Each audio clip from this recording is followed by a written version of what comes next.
Hello, welcome to video number 6, Constitutional Rights versus Civil Rights. We learned in the previous video from Frederick Douglass that the Constitution includes every human being, regardless of race or gender. So, this is a good place to introduce a controversial analysis and discuss the very crucial difference between constitutional rights and civil rights. This is one of those instances when, if you haven't heard this argument, I would ask you to please keep an open mind and try to put aside any prejudgments. Please objectively follow the logic of the argument. We all know it as the civil rights movement of the 1960s. But if you think about it, the true and ultimate goal was for blacks, as individual human beings, to gain full constitutional rights. The rights that were there from the beginning. The individual rights spelled out in the Declaration of Independence and the Constitution. The key concept here is individual. The Declaration says, quote, "All men are created equal." And yes, in this context and this historical period, the term included women, even though culturally at the time women were not treated as equals. The whole structure of the system of government created by the Declaration and the Constitution is based on the idea that the individual, endowed with unalienable rights, is the ultimate unit of society. Remember, these rights precede government and come out of a source that is above and beyond the human realm, as we talked about in previous videos. By turning it into a civil rights movement, the door was open for a whole different set of legal demands to be placed on the system. The, quote, collective rights movement would be a more appropriate name. This encouraged the creation of a variety of new interest groups. It legitimized group identity under the law.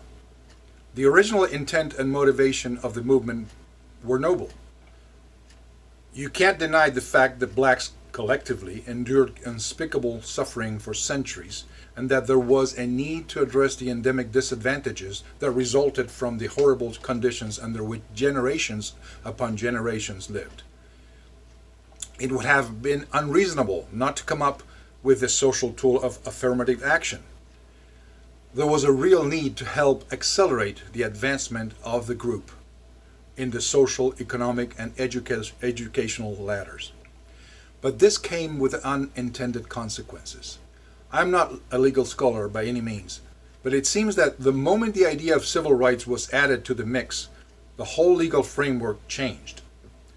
By acknowledging the existence of quote-unquote group rights, a whole new parallel legal system was introduced.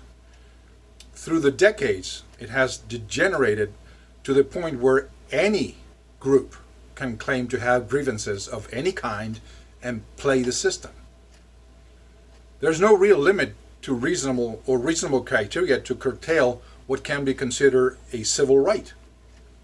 I think it would have been better if the whole thing had been about granting full individual constitutional rights instead of civil rights. I will not go any deeper into this topic because I think it merits some knowledgeable and deep analysis in a formal legal setting. But we can talk about the results that this group rights approach has produced in society. Let's go back to the brilliant Frederick Douglass. The following remarks are from a letter he wrote on March 8th, 1853. This letter was to Harriet Beecher Stowe, who was the author of Uncle Tom's Cabin, an instrumental novel in the abolitionist movement. If you haven't read it, you should read it.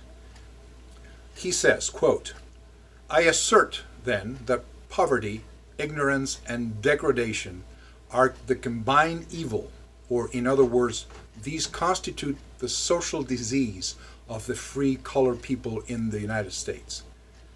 Remember, this is before the Civil War. And he's talking about the free blacks in the North. To deliver them from this triple malady is to improve and elevate them, by which I mean simply to put them on an equal footing with their white fellow countrymen in the sacred right to life, liberty, and the pursuit of happiness. I am for no fancied or artificial elevation but only ask fair play. We must become mechanics. We must build as well as live in houses. We must make as well as use furniture. We must construct bridges as well as pass over them, before we can properly live or be respected by our fellow men. We need mechanics as well as ministers. We need workers in iron, clay, and leather.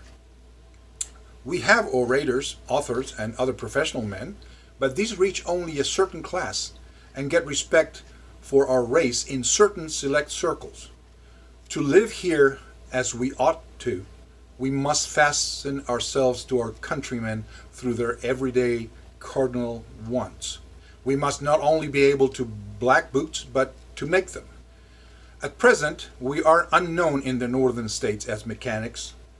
We give no proof of genius or skill at the county, state, or national fairs. We are unknown at any of the great exhibitions of the industry of our fellow citizens.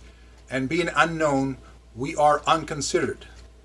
The fact that we make no show of our ability is held conclusive of our inability to make any, hence all the indifference and contempt with which incapacity is regarded fall upon us, and that too, when we have had no means of disproving the infamous opinion of our natural inferiority.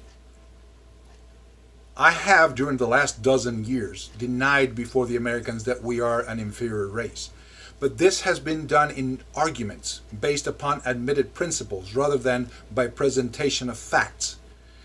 Now, firmly believing, as I do, that there are skill, invention, power, industry, and real mechanical genius among the colored people, which will bear favorable testimony for them, and which only need the means to develop them, I am decidedly in favor of the establishment of such a college as I have mentioned. He's talking about establishing a college for colored people in that era. The benefits of such an institution would not be confined to the northern states, nor to the free colored people. They would extend over the whole Union. The slave, not less than the free man, would be benefited by such an institution.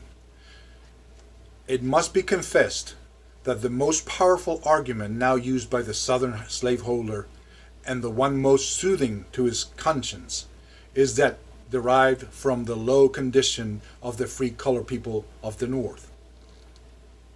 I have long felt that too little attention has been given by our truest friends in this country to removing this stumbling block out of the way of the slave's liberation. The most telling, the most killing refutation of slavery is the presentation of an industrious, enterprising, thrifty, and intelligent free black population. Now, this was written before the Civil War, as I said, in a very different historical context than the one surrounding the Civil Rights Movement. But the spirit of the remarks are worth considering, because they are universal and timeless in nature. They stand in stark contrast to the spirit of the policies that came out of the Civil Rights Movement. Measures such as affirmative action, minority quotas, the war on poverty have created a whole lot of unintended consequences. Let's look at a couple of specific examples. Government housing projects. They have been a disaster since their inception. Again, the intentions were noble, but the human nature is such that when a place to live is given free of charge and effort, there is no pride in ownership. This is why the projects, quote unquote, became one of the worst urban environments ever created. Another example is the government takeover of the role of the father in the family.